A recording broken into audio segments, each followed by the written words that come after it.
I want to start making videos again for a couple of reasons. Not the least of which is that, it's gonna go along with everything I'm planning on doing to make money. So I want to start, I guess, explaining what I've been doing since the restraining order came through, because I guess I should start by saying, because people who just stumble upon this video or any of the videos won't know that I got a restraining order. So yeah, I did. It sucks. It's against the mother of my child and my child, and it's from one huge mistake. So, but I wanted to talk about what I've been doing since then, because one of the arguments I've heard is that I haven't been doing anything, and that's not true. So I want to go over what I have been doing. So let's just start from the beginning, I guess. When it first happened, I was going through a lot of pain and anger, and I acted out like a small child would, looking for attention. But that was only after the fact that the lawyer had been, he had some sort of vendetta against my dad. So he was going around talking smack about my dad in the case and everything, which to me feels unethical. It feels to me like that should not have been the case. But it was, for some reason or another. So I spent, that first month or so, September, just say September, being angry and upset and confused and hurt. Then in October, my focus went entirely on Violet, like my daughter. That's all I thought about was my daughter. What was best for her, what she needed me to be, who she needed me to be. Took notes on that. I really took my time to try to figure out who I needed to be for her. And then November was a time of learning and cutting off most of my dopamine builders, because that was one thing that I said right after the breakup, because I have what I believe is a physical addiction to my daughter. So after the restraining order went through and I couldn't see her, I kept saying, I can't control my dopamine, because this come down is beyond anything that I've ever experienced before. So November was a time where I cut out all of my dopamine helpers. So as an addict, that was tough, but I did. No music really. No, on my birthday, maybe on Thanksgiving. On Thanksgiving and my birthday was really tough times. My birthday is the last day of November. And then spent my time learning and thinking again. Mainly learning, learning about the different emotions, what would cause emotions, all that kind of stuff. So that's how I spent November. And then December, I started taking a class with Tai Lopez about how to make money. And because I realized that's something that I need to do. I need to stop focusing on creating, because I want to spend all of my energy creating something, writing, just creating.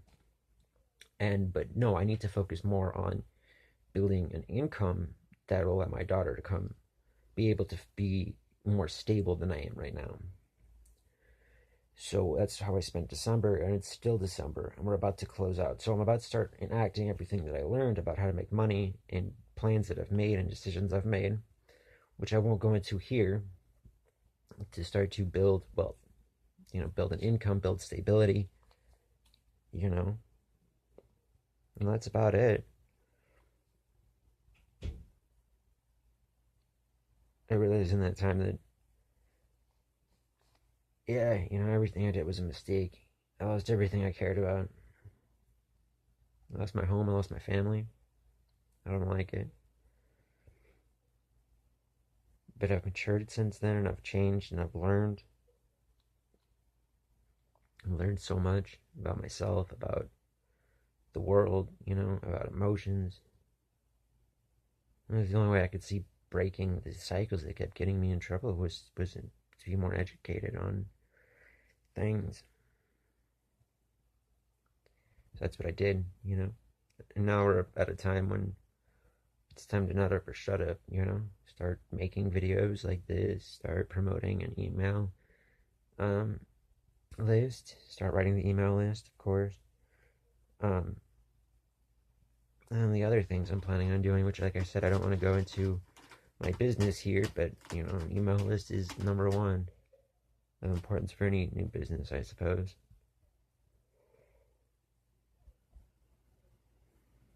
And yeah, that's about it. So just wanted to put this up there. Start, I guess, documenting the journey. I don't want to document too much because, you know, I don't have any anger in my heart for the mother of my child at all. She was my best friend.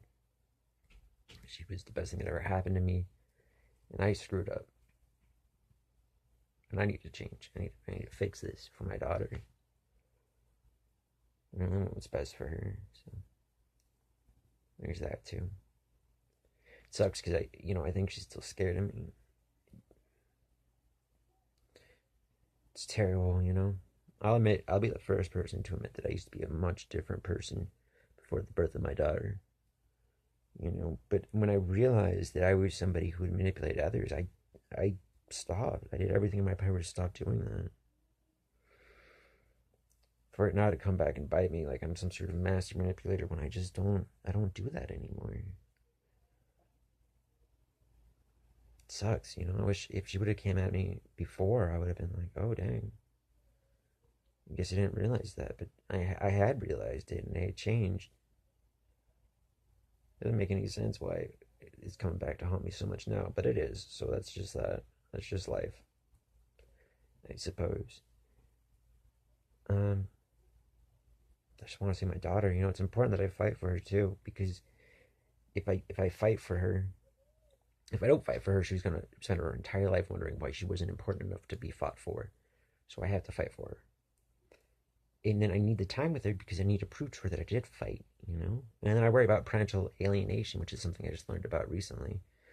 And that is where the mother, because she's afraid of me, which she might still be, would fill her head, my daughter's head, with fear for me.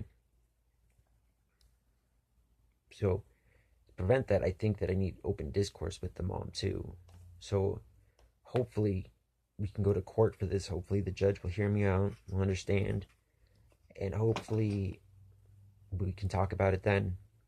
Because I know it's important, and I know I gotta do it for my daughter, and so I will.